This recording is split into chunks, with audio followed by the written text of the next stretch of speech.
सिहोरा को जिला बनाए जाने की मांग को लेकर दर्जनों स्थानीय लोग भाजपा के संभागीय कार्यालय रानीताल जबलपुर पहुंचे। प्रदर्शनकारियों ने घंटा, शंख और थाली बजाकर नेताओं को दिए गए वादों की याद दिलाई। लक्ष्य जिला सिहोरा आंदोलन समिति के बैनर तले हुए इस प्रदर्शन में प्रदर्शनकारियों ने उमा भारती, शिवराज सिंह, स्मृति ईरानी और संतोष बरकड़े के पुराने वादों से जुड़े पोस्टर कार्यालय की दीवारों पर लगाकर पूछा, अब जिला सिहोरा कब?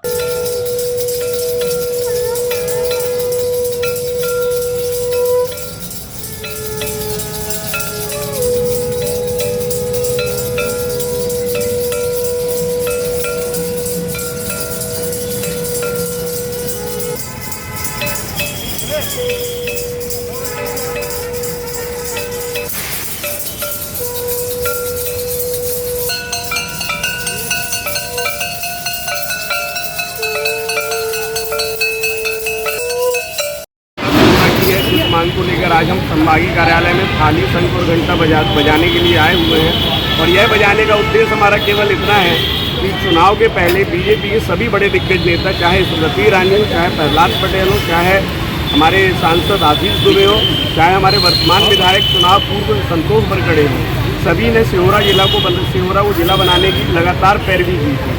और इसी मुद्दे पर उन्होंने चुनाव जीता है सिहोरा से, इसी मुद्दे पर उन्होंने सिहोरा से वोट लिए हैं। इनफैक्ट शिवराज सिंह चौहान तत्कालीन मुख्यमंत्री वो खुद सिहोरा जिला की पैरवी कर चुके हैं। परंतु आज चुनाव जीतने के बाद ऐसा प्रतीत होता है बीजेपी इस मुद्दे से अपना मुंह मोड़ रही है। आज आप लोगों ने यहाँ पे घंटे भी बजाए हैं, कोई आया? हाँ, यहाँ पे जो कार्यालय के मंत्री हैं वो आए और उन्होंने हमारा ज्ञापन रिसीव किया। और शंख, थाली, घंटा हमने केवल इसलिए बजाया कि ताकि भगवान उन्हें सद्बुद्धि दे कि जिस मुद्दे पर उन्होंने वोट लिया है कम से कम उस मुद्दे के लिए बीजेपी खड़ी रहे। क्या आश्वासन मिला है आपको? आश्वासन हमेशा की तरह मिला है कि हम आगे इस मुद्दे को बढ़ाएंगे और प्रदेश कार्यालय और बीजेपी के मुख्यालय और मुख्यमंत्री तक आपके इस पत्र को पहुंचाएंगे कि आपने जिला सिहोरा के लिए हमसे मांगी। अगर नहीं मांगी पूरी होती तो क्या? यदि हमारी मांग नहीं मानी जाती तो आगे हमारा आंदोलन और आमजन को इकट्ठा करके हम उग्र आंदोलन की ओर आगे बढ़ेंगे, विकास को। भारतीय जनता युवा मोर्चा जबलपुर महानगर अध्यक्ष योगेंद्र सिंह के नेतृत्व में ओमती थाना पहुंचे कार्यकर्ताओं ने जबलपुर मेडिकल यूनिवर्सिटी से जुड़ी डॉक्टर गीता गुइन के खिलाफ एफआईआर दर्ज करने की मांग की। आरोप है कि उन्होंने सोशल मीडिया पर जबलपुर वासियों को जानवर कहकर संबोधित किया और मेडिकल यूनिवर्सिटी के विस्थापन की अफवाह फैलाई। बदजुमों ने इसे शहर का अपमान बताकर कड़ी कार्रवाई की मांग की है। हाँ, अभी एक ज्ञापन दिया गया, एक शिकायत प्रस्तुत हुई है कि डॉक्टर गीता गुइन के द्वारा जो है कुछ आपत्तिजनक टिप्पणी की गई है शासन और सरकार की जो योजनाओं है उसको लेकर। तो उस संबंध में अभी प्राप्त हुआ है और उसको संज्ञान में वरिष्ठ अधिकारियों के संज्ञान में लाके इसमें अग्रिम विधायी कार्रवाई की जाएगी। गढ़ा थाना क्षेत्र अंतर्गत जसपुर सिटी के पास कारोबारी कृष्णकांत दुबे के साथ मारपीट और लूट का मामला सामने आया है। कृष्णकांत का आरोप है कि कुछ युवकों ने पहले गाली गलौज की, फिर एक युवक ने बंदूक निकालकर धमकाया और 25,000 रुपए छीन लिए। हालांकि पुलिस का कहना है कि ये लूट नहीं बल्कि वाहन चलाने को लेकर हुआ विवाद था। जांच जारी है। मैं क्या है एक्चुअल ऑफिस से लौट रहा था अपने, अभी शाम के लगभग 9:45 बजे की बात है और मैं लौट रहा था अपने घर के लिए जसूजा सिटी फेज 2 के लिए। तो मैंने अपनी गाड़ी का इंडिकेटर दिया। आर्टिका में 4 लोग सवार थे जो अभद्रता मेरे साथ की। उनने मेरी गाड़ी के सामने लगा के उनने अभद्रता की, मेरे साथ गाली गलौज की, गाली गलौज के साथ मेरे साथ मारापीटी की। मारापीटी के साथ उनने मेरे साथ से 25 से 26,000 रुपये मेरे जेब में थे जो वो छुड़ाए। मेरा मोबाइल उनने छुड़ा के रोड पे फेंक के पूरा मोबाइल को तोड़ दिए। और मैं मोबाइल से अपने साले साहब मुकेश मिश्रा से बात कर रहा था। मैं उन मुकेश भैया को ये बता रहा था कि भैया ये लोग मेरे साथ बदतमीजी कर रहे हैं। ऐसा क्यों किया उन लोगों ने? क्या कहा? मैं क्या है एक्चुअल मैं अपनी रोड पे जा रहा था, मैंने अपनी इंडिकेटर साइड दी जहाँ से मेरे को मुड़ना था। बस उस पे उन लोगों ने मेरे साथ अभद्रता से चालू कर दी। किस चीज़ से आपके ऊपर हमला किया? हमला उनने क्या किया एक्चुअल वो मेरे से कट्टा अट्टा निकाल के दमदारी दिखा रहे थे, जिसपे मेरे साथ उनसे झूमा झपटी भी हुई है, मारा पीटी भी की उनने मेरे साथ। मेरे चेहरे पे निशान है, मेरे पैर में, और ये देखिए आप मेरे हाथ में भी लगा हुआ है। आर्टिका गाड़ी में थी, वाइट कलर की गाड़ी थी। गाड़ी नंबर है MP20 ZW 5539। उस पर 4 लड़के सवार थे।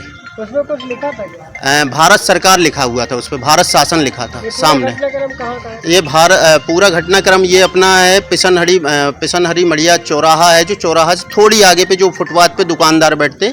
आप अगर चाहें तो उनसे संपर्क कर सकते हैं कि मेरे साथ उनने क्या क्या किया। आपका नाम बताइए। मेरा नाम कृष्णकांत दुबे है। क्या करते हैं? मैं गवर्नमेंट कर्मचारी हूँ, जेडी जॉइंट डायरेक्टर में हूँ मैं। नहीं, लूट नहीं हुई। ये मोड़ने की बात को लेकर, उनसे टकराने की बात को लेकर कुछ विवाद हो गया, जिसमें अर्टिगा गाड़ी वाले लड़कों के द्वारा हाथ घूसों से मारपीट करना बताया है, जिसका मुलाजा मेडिकल से कराया जा रहा है और जो विधि संगत कार्रवाई होगी वो की जाएगी। उनका कहना है कि उनके बाद कोई अवैध हथियार था उनको। ऐसा कुछ नहीं है, ये तो जांच में जो भी पाया जाएगा वो वैधानिक कार्रवाई की जाएगी। आपका संज्ञान उप निरीक्षक राजेंद्र प्रसाद है।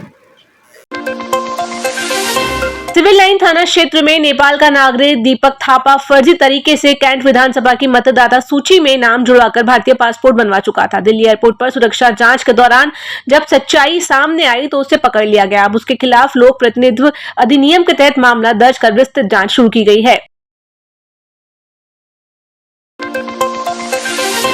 स्वामी दयानंद सरस्वती वार्ड की जयसवाल इमारत के जर्जर होने से रहवासी खौफ में है। मकान का मलबा गिर रहा है और बारिश के चलते बड़ी दुर्घटना की आशंका बनी हुई है। सैयद वाहिद अली समेत अन्य निवासियों ने नगर निगम को कई बार शिकायत की, लेकिन अब तक कोई ठोस कदम नहीं उठाया गया। रहवासियों ने हादसे की आशंका जताते हुए प्रशासन से तत्काल कार्रवाई की मांग की है। कहाँ का मामला है, क्या घटना? ये आप जो पीछे देख रहे हैं बिल्डिंग, इसमें जबरदस्ती लोग 3 लोग रह रहे हैं, उनको बताया गया और मैं बिल्डिंग मालिक बोल रहा हूँ। हम लोग 4 भाई इस बिल्डिंग के मालिक हैं। ये इस तरह से जर्जर है और आए दिन कोई कहीं ना कहीं से ईटा गिर रहा है, कहीं से टंकी भसक रही है। खुदा न खास्ता छोटे छोटे बच्चे खेलते हैं, इसमें अगर मरेंगे तो कम से कम 20 से 25 लोग मरेंगे और नगर निगम को कोई जुआ नहीं रह रही है। अब इसके आगे हम क्या कर सकते हैं बताइए? आपने इसका आवेदन दिया? सब कुछ दे चुके हैं, बिल्कुल ऑलरेडी 99% फाइल तैयार है और इसमें कार्रवाई करने में ये लेट लतीफ क्यों कर रहे हैं, इसकी वजह वो बता सकते हैं आप लोगों को। किसको दिया आपने आवेदन? अपन ने सबको दे दिया है, महापौर को दे दिया, कमिश्नर को दे दिया और अपने तोड़फोड़ विभाग मिश्रा जी को दे दिया है। तो वो किस मजबूरी में नहीं कर रहा कार्रवाई, ये बता दें। आपके चाहते तो टूट जाए भाई, हम क्या चाहते हैं? हमको कोई पक्की बिल्डिंग थोड़ी तोड़वा रहे हैं अपन। ये तो गिर रही है और कल को मर गया कोई तो हमारा तो पूरा घर फंस जाएगा। मालिक मैं बोल रहा हूँ इस बिल्डिंग का। कितने वर्ष हो गए इस बिल्डिंग को? 80 से 85 वर्ष हो चुके हैं, जिसकी मैंने रजिस्ट्री भी दे चुका हूँ। उस रजिस्ट्री के अंदर मेंशन है कि ये बिल्डिंग में कोई नहीं रह सकता। कल को कोई मर जाए, जान हानि हो जाए, इसका जिम्मेदार कौन होगा? अब आप बताइए। ये बिल्डिंग सिंधी धर्मशाला के बिल्कुल जस्ट साम बाजू से है और कल को मान लो ये सिंधी धर्मशाला में भी धार्मिक प्रोग्राम होते हैं, ये बिल्कुल इसी पे आएगी। झुक चुकी है बिल्डिंग। आप इसकी फोटो लीजिए पूरी, देखिए आप इसको। आपका नाम? सैयद वाहिद अली।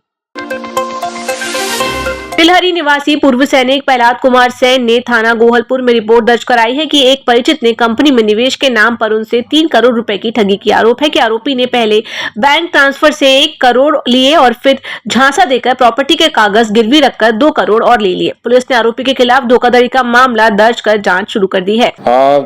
तिलहरी निवासी प्रहलाद कुमार सेन है, जो सेना से रिटायर्ड है।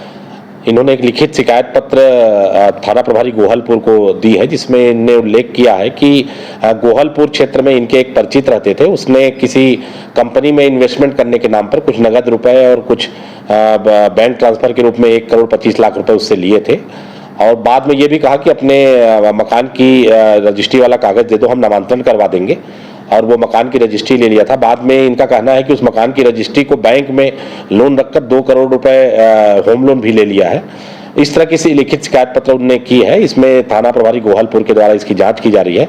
जांच में जो भी इसमें आवेदन पत्र में उल्लेखित तथ्य हैं उनकी सत्यता का पता लगाया जा रहा है और अगर इसमें अगर कोई साक्ष्य प्राप्त हुआ तो इसमें अवैधानिक कार्रवाई कर इसका निराकरण किया जाएगा। आरोपी उसके रिश्तेदार है, परिचित है और इसीलिए उसने इस तरह के इन्वेस्टमेंट में और जो उसने दस्तावेज मांगे थे उसको उपलब्ध कराए थे। लगभग प्रहलाद कुमार सेन जो फरियादी है उसने आवेदन पत्र में लिखा कि लगभग 3 करोड़ रुपए की ठगी उसके परिचित ने उसके साथ की है।